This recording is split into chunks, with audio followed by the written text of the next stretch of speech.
તમારો બધાનું ફરી વખત હાર્દિક સ્વાગત છે। ગયા લેક્ચરની અંદર આપણે સામાજિક સમૂહોનો અભ્યાસ કરતા હતા અને સામાજિક સમૂહ તરીકે આપણે એ મંડળ એટલે શું એ સમજ્યા। કારણ કે સામાજિક સમૂહો જે છે એનો સમાજનો દરેક વ્યક્તિ ક્યાંક ને ક્યાંક કોઈ પણ રીતે જે છે એની સભ્ય છે એ બનેલી હોય વ્યક્તિ। હવે આજે જે આપણે અભ્યાસ કરવાના છીએ એ છે સામાજિક સમૂહો તે, અને એની અંદર આપણે ખાસ મહત્ત્વની બાબત શીખવાના છીએ વર્ગ અને જ્ઞાતિ, એટલે કે ક્લાસ એન્ડ કાસ્ટ। તો આ બે વસ્તુ આપણે સમજવાની છે અને એ સમજવાનો આપણે વ્યવસ્થિત પ્રયાસ કરીશું। તમે બધા સકુશળ છો એવી આરાધના સાથે આપણે આગળ વધીએ। ચાલો, તો આપણો એકમ નંબર જે 2 ચાલે છે એની અંદર જ તે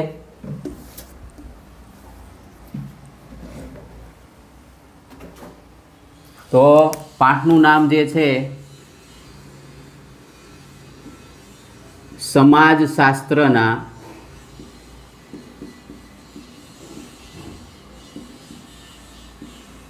મૂળભૂત સમાજશાસ્ત્રના મૂળભૂત ખ્યાલો કહેતા આપણે એને કહેશું વિભાવનાઓ। ચાલો, તો સમાજશાસ્ત્રના મૂળભૂત ખ્યાલો।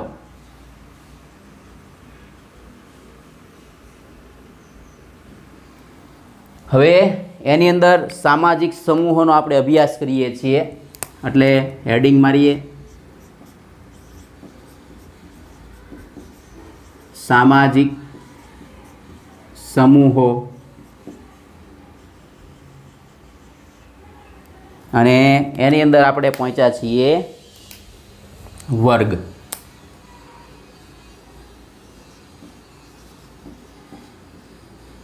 વર્ગને આપણે અંગ્રેજીમાં કહેશું ક્લાસ।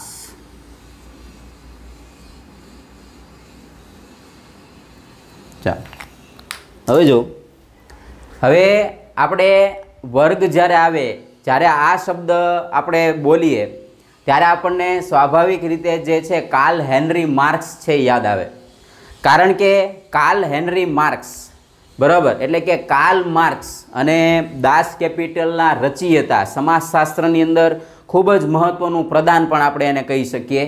એવા પ્રદાન આપવાવાળા જે કાર્લ હેનરી માર્ક્સ છે એણે વર્ગ ઉપર ખૂબ જ કાર્ય કર્યું અને વર્ગ વિશે ઘણી બધી માહિતીઓ છે આપણને પ્રદાન કરી। તો સમાજની અંદર જો બધા લોકો છે એ જુદા જુદા વિભાગોમાં વહેંચાયેલા હોય, બરાબર છે। જેમ કે ઉચ્ચ વર્ગ હોય, જેમ કે મધ્યમ વર્ગ હોય, જેમ કે ગરીબ વર્ગ હોય। હવે સમજો, પહેલાં તો વર્ગ એટલે શું કે તમે કોઈ એક વ્યક્તિ છો, બરાબર, આ કોઈ એક વ્યક્તિ છે, એ નામની વ્યક્તિ છે, સમજજો। હવે આ એ નામની વ્યક્તિ છે એ એક જ સમયે મંડળની પણ સભ્ય હોય, કોઈને કોઈ જ્ઞાતિની પણ સભ્ય હોય કે કોઈને કોઈ વર્ગની પણ સભ્ય હોય, સમજાય છે? કારણ કે દરેકે દરેક, મેં તમને પહેલાં અગાઉના લેક્ચરમાં કીધું કે ઘણી વખત જે છે વ્યક્તિના અમુક ધ્યેયો સિદ્ધ કરવા માટે, જો અમુક ધ્યેયો સિદ્ધ કરવા માટે એણે કોઈને કોઈ સામાજિક સમૂહનું સભ્ય બનવું પડે।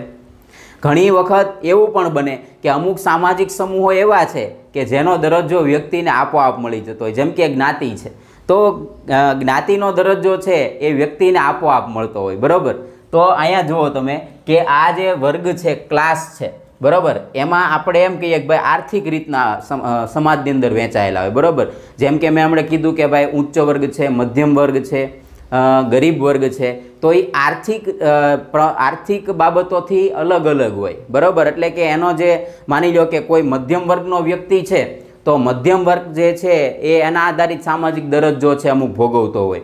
ટૂંકમાં જ્યારથી સમાજ છે એ જટિલ બનતો ગયો, એટલે કે જ્યારે સમાજની જે રચના છે એ રચનામાં પરિવર્તન આવ્યું અને ત્યારથી જે છે આપણે એમ કહી શકીએ કે વર્ગનો ઉદ્ભવ થયો, બરાબર। ચાલો, હવે આપણે એને થોડાક અંદરથી શીખીએ વધારે, અને એના વિશે જે લખાણ છે થોડુંક લખીએ એટલે આપણને વિશેષ તો સમજાય।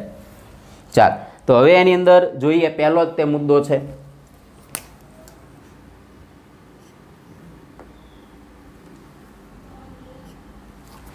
સમાજમાં આર્થિક પરિસ્થિતિને આધારે સમાજમાં આર્થિક પરિસ્થિતિને આધારે લોકો જુદા જુદા વર્ગમાં વહેંચાયેલા હોય છે. બરાબર, આ પહેલું વિધાન કીધું. હવે એના ઉદાહરણ તરીકે જોઈએ તો આપણે અહીં લખી શકીએ, દાખલા તરીકે ઉચ્ચ વર્ગ, એવી જ રીતે આવે મધ્યમ વર્ગ, અને એવી રીતે આવશે ગરીબ વર્ગ. બરાબર, તો આ એના શું થઈ ગયા? તો કે ઉદાહરણો થઈ ગયા. હજી એમાં જોઈએ કે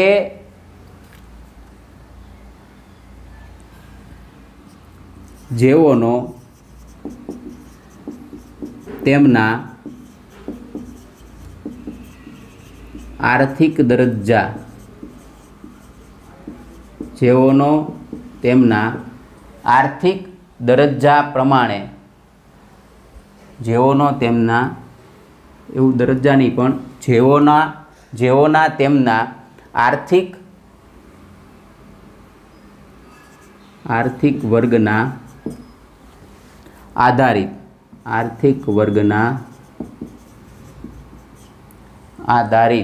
સમાન સામાજિક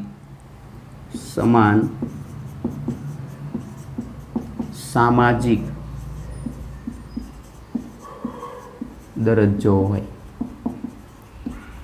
આ વાત થઈ વર્ગની. બરાબર, તો વર્ગ વિશે આ સિવાય ઘણું બધું પણ છે. જેમ કે મેં તમને કીધું એમ કે હવે જો અહીંયા લખ્યું કે જેઓના તેમના આર્થિક વર્ગના આધારિત સમાન સામાજિક દરજ્જો હોય છે. બરાબર, હવે આ કેમ એવું કીધું? માની લો કે જો મધ્યમ વર્ગ હોય તો મધ્યમ વર્ગનો એ રીતનો દરજ્જો હોય, એની જીવનશૈલી એ રીતની હોય. ઉચ્ચ વર્ગ હોય તો એના જે આખો સમૂહ છે એ સમૂહની અંદર પણ એટલું ઘણું બધું પરિવર્તન હોય છે. ગરીબ વર્ગ હોય છે તો ગરીબ વર્ગની પણ એમનો જે છે સામાજિક દરજ્જો એ પ્રકારનો હોય, એની રહેણી કહેણી એવી હોય, એના ખાનપાનના જે નીતિ નિયમો છે એ થોડા ઘણા મહદ અંશે છે અલગ અલગ હોય, એવું બની શકે. બરાબર, તો આ વર્ગ આધારિત આખી વ્યવસ્થા છે એમ પણ આપણે કહી શકીએ. તો આ જે છે ને એ આર્થિક વર્ગની આપણે વાત કરી. બરાબર, હવે જોઈએ આપણે હજી આગળ એના વિશે શું કહે છે કે માનવી જ્યારે પ્રાથમિક અવસ્થામાં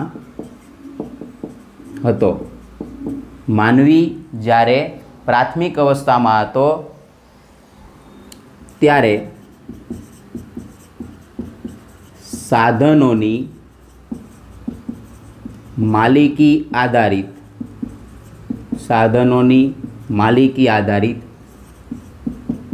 વર્ગો ન હતા.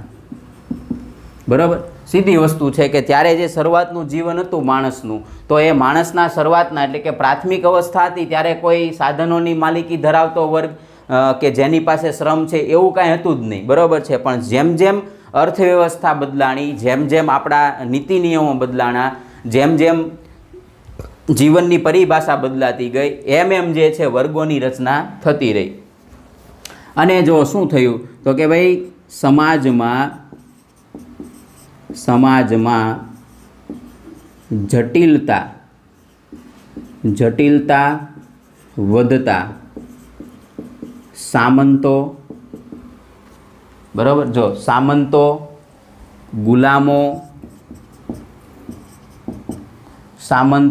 ગુલામો, એવી જ રીતે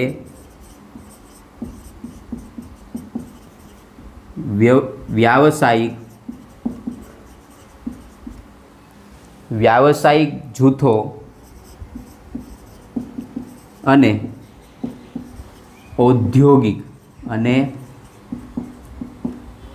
ઔદ્યોગિક સમાજમાં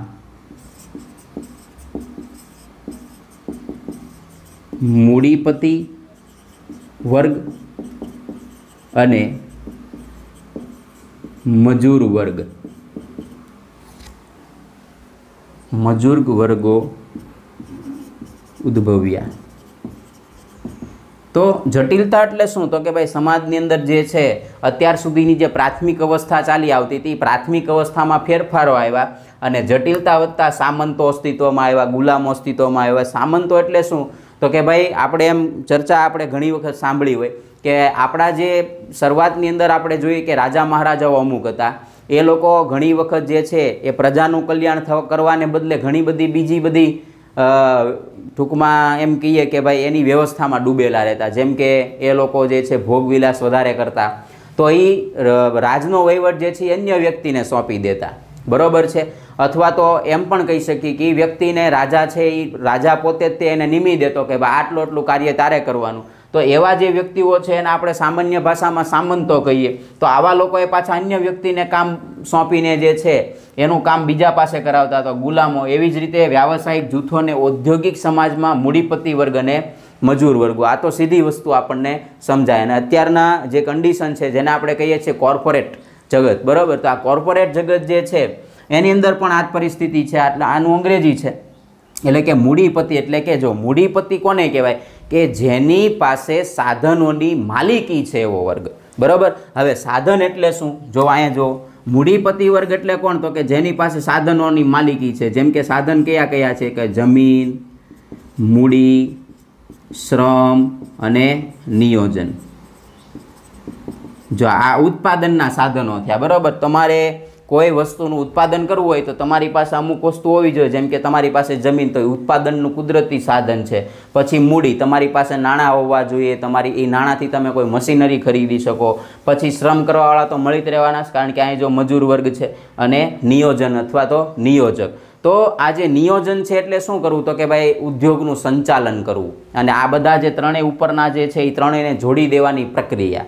તો આ જે આનો જે માલિક છે, બરાબર, એને શું કહેશું? તો કે મૂડીપતિ વર્ગ. તો આ બાબત જે છે, અને આ વધારે આપણે સમજાતા કાર્લ હેનરી માર્ક્સનો જે મુદ્દો હતો એની અંદર આ વધારે આપણે સમજ્યા. ચાલ એની પછી થોડાક આગળ ચાલીએ. તો ઉદ્ભવ્યા, હવે આગળ જોઈએ. અને જો સમાજની રચના અને કાર્યોમાં પરિવર્તન આવતું થાય, બરાબર. હાલમાં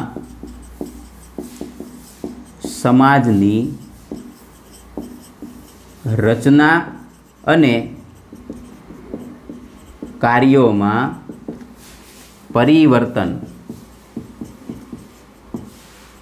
આવતું જાય છે,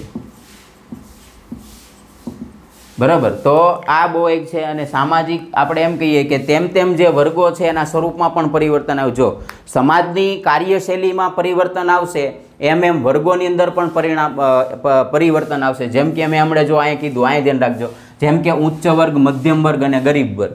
હવે અહીંયા તે પાછો મધ્યમ વર્ગ હોય તો મધ્યમ વર્ગની તે સંકલ્પના બદલાતી જાય છે. મધ્યમ વર્ગની અંદર પણ ઉચ્ચ મધ્યમ વર્ગ આવશે, બરાબર. પછી નિમ્ન મધ્યમ વર્ગ આવશે. તો આવી બધી પેટર્નો છે. અને એની જે માપવાની જે રીતિ છે એ પણ તમે જાણીને આપણને નવાઈ લાગશે. તો કે ભાઈ એક કાર હોય, બે કાર હોય, પોતાનું મકાન હોય. તો આ બધા જે છે એ મધ્યમ વર્ગ છે. તો એને આપણે ઉચ્ચ મધ્યમ વર્ગ કહીએ. તો ટૂંકમાં આ રીતે જે છે એ સમાજની અંદર છે એ પરિવર્તન આવતું જાય છે, બરાબર. અને એમ એમ વર્ગો છે એ તેમ તેમ વર્ગોનું જે સ્વરૂપ છે એ સ્વરૂપની અંદર પણ પરિવર્તન આવતું જાય છે, બરાબર. તો અહીંયા જે છે કાર્લ હેનરી માર્ક્સના વિચારો પણ જે છે આપણે અહીંયા યાદ કર્યા.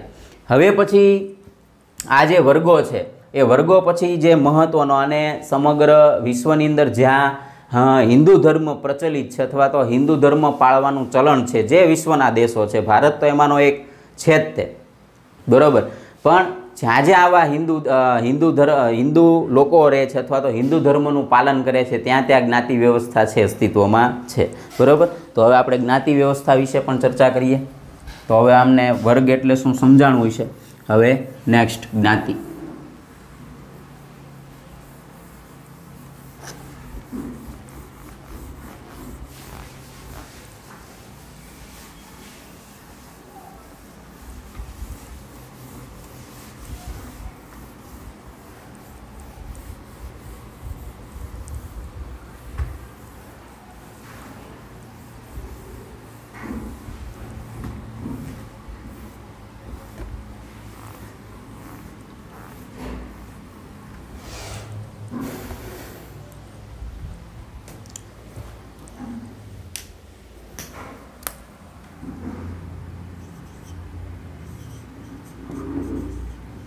તો જ્ઞાતિને આપણે અંગ્રેજીમાં કહીશું કાસ્ટ।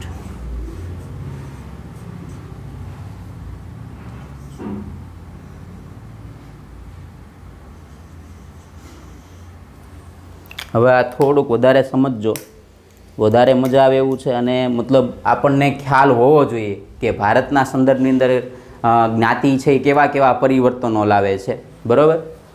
હવે જો આમાં પહેલો જ મુદ્દો આપણને એવો જ કહે છે, જુઓ, વૈશ્વિક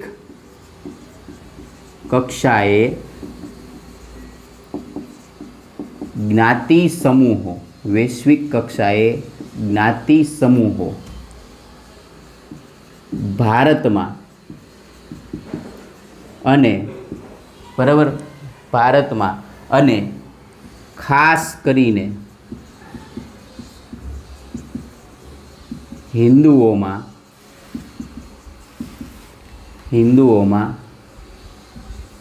જોવા મળે છે, બરાબર।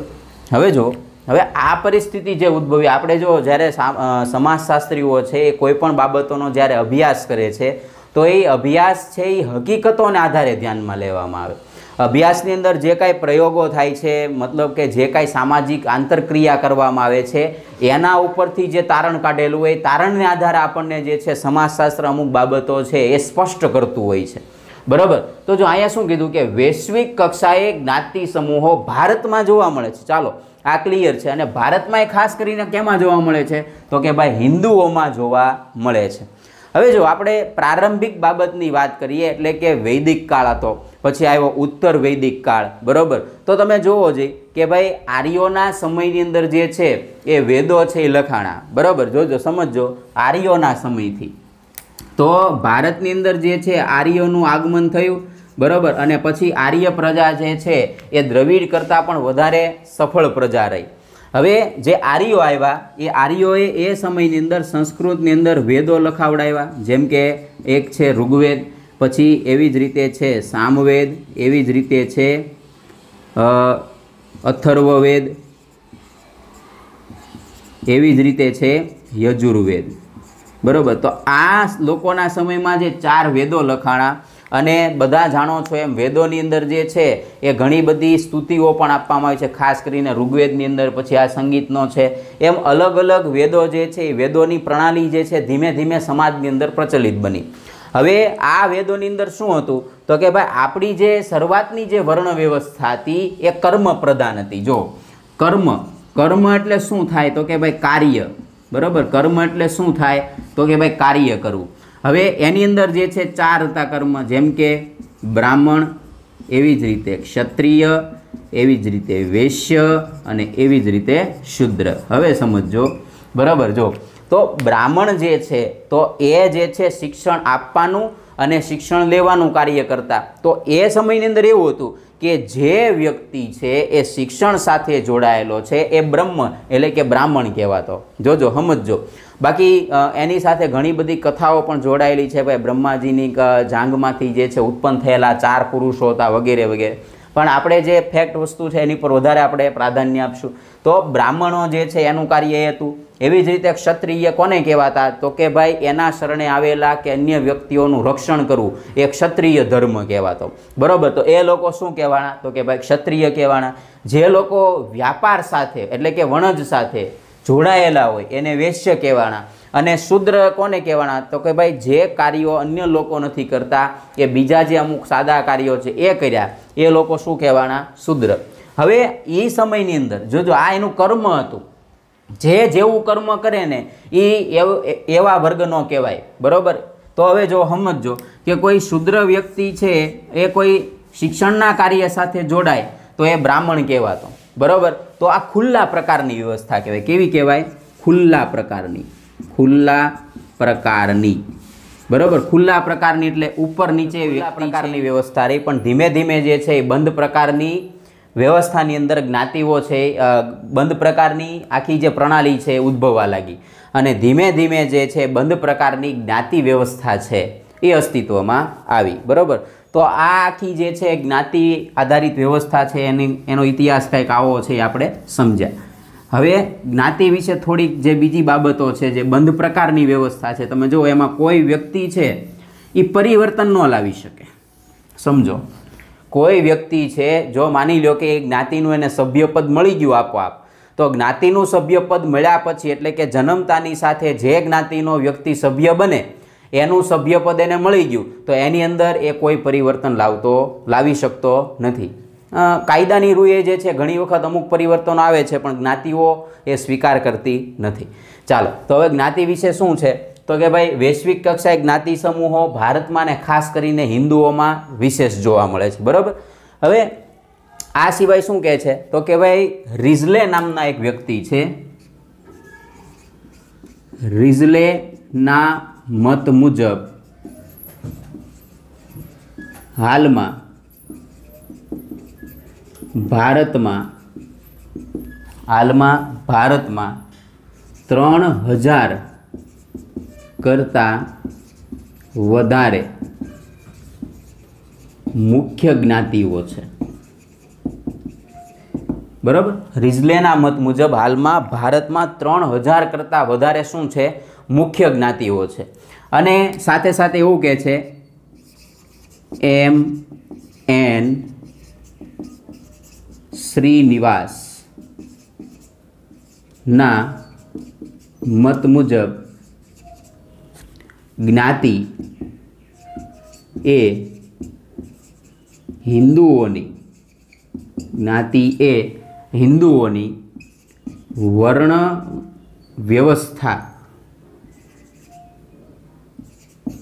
વ્યવસ્થામાંથી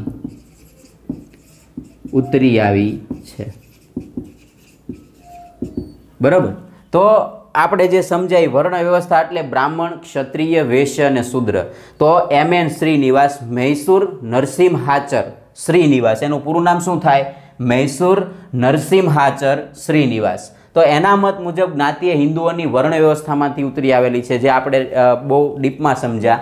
અને બીજી એક વસ્તુ છે, મેં હમણાં કીધું એમ કે ભાઈ હિન્દુઓમાં વ્યક્તિને જ્ઞાતિનું સભ્યપદ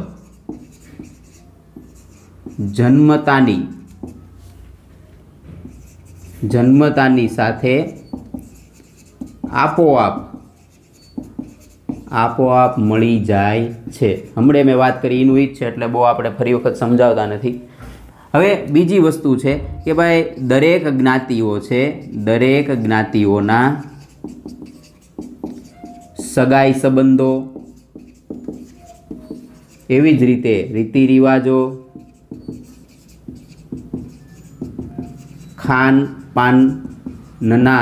ખાનપાનના નિયમો, જો આ બધામાં દરેક જ્ઞાતિ, તમે હિન્દુ ધર્મની અંદર જ્ઞાતિની અંદર જ્યારે જોશો તો આપણને એક સ્પષ્ટપણે ખ્યાલ આવી જાય કે ભાઈ દરેક જ્ઞાતિઓના સગાઈ સંબંધોની રીતિ અલગ છે, રીતિ રિવાજો અલગ છે, ખાનપાનના નિયમો અલગ છે. એવી જ રીતે લગ્નના નિયમો જે છે એ વિશિષ્ટ છે અને પોતાના આગવા નિયમો છે. બરાબર. તો ખાનપાનના નિયમો, એવી જ રીતે લગ્ન સંબંધ વગેરે માટે આગવા નિયમો છે. બરાબર. તો આ જે છે જ્ઞાતિ વિશે આપણે વાત કરી. હવે શરૂઆતની અંદર કેવું હતું, જો કે આજની તારીખમાં નથી, હવે હું અમુક વસ્તુ મૌખિક કહી દઉં કે ભાઈ શરૂઆતની અંદર એવું હતું કે ભાઈ અમુક જ્ઞાતિઓ એવી જ્ઞાતિઓ છે કે ભાઈ શરૂઆતમાં એટલે કે જ્યારે વૈદિક કાળ અને ઉત્તર વૈદિક કાળની જે ઓલી હતી ત્યારે પરિસ્થિતિ એવી હતી કે અમુક જ્ઞાતિઓ જે છે પોતાના પરંપરાગત વ્યવસાયો સાથે જોડાયેલી હતી. કેવા? પરંપરાગત વ્યવસાયો. હવે એ વ્યવસાયોની અંદર જેમ કે અમુક જ્ઞાતિઓનું કામ છે ચામડા કમાવાનું ને આ તે, તો એ લોકો એ જ કરતા. એના દાદા કે એના પિતાજી જે કામ કરતા એ જ જ્ઞાતિ છે એ કરી શકતી. જ્યારે આજના સમયની અંદર શું આવી ગયું છે, પરિવર્તન આવ્યું. તો એક સારી બાબત છે. તો જ્ઞાતિ જેવી બંધ જે વ્યવસ્થા છે એ વ્યવસ્થાની અંદર પણ પરિવર્તન આવવું છે એ શક્ય છે. ચાલો, હવે એની પછી જોઈએ બીજી બાબત એ છે કે ભાઈ જ્ઞાતિ આધારિત શું જોવા મળે. તો જો હું અહીં લખું છું ભાઈ જ્ઞાતિ આધારિત કોટિક્રમની વ્યવસ્થા જોવા મળે છે। બરાબર, કોટિક્રમની વ્યવસ્થા એટલે કે ઉચ્ચ જ્ઞાતિ, મધ્યમ જ્ઞાતિ, નિમ્ન જ્ઞાતિ, તો આ જે છે ત્યાં આ બધે જે છે કોટિક્રમિક વ્યવસ્થા છે, ઊંચ નીચના ભેદભાવો છે એ જ્ઞાતિની અંદર વિશેષ જોવા મળે છે। અને બીજી બાબત એ પણ છે કે જ્યાં જ્યાં સમગ્ર વિશ્વની અંદર હિન્દુ ધર્મ પ્રચલિત છે ત્યાં ત્યાં જ્ઞાતિ સમૂહો છે એ જોવા મળે છે। જો કે આજના સમયની અંદર આપણે એવું 100% કહી શકીએ કે ભાઈ જો જ્ઞાતિનું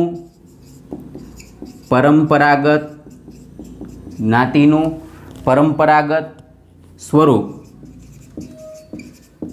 બદલાયું છે। જ્ઞાતિનું પરંપરાગત સ્વરૂપ જે છે હવે શું થઈ ગયું છે? બદલાયું છે, જે એક સારી બાબત પણ કહી શકાય। તો મિત્રો આપણે સમજ્યા જ્ઞાતિ વિશે અને મંડળ વિશે પણ આપણે અભ્યાસ કર્યો, સાથે સાથે જ્ઞાતિ વિશે પણ અભ્યાસ કર્યો, સાથે સાથે વર્ગ એટલે કે ક્લાસ કોને કહેવાય એના વિશે પણ ચર્ચા કરી। હવે પછી પાછા આપણે નેક્સ્ટ લેક્ચરમાં મળશું। આપ સૌનો ખૂબ ખૂબ આભાર।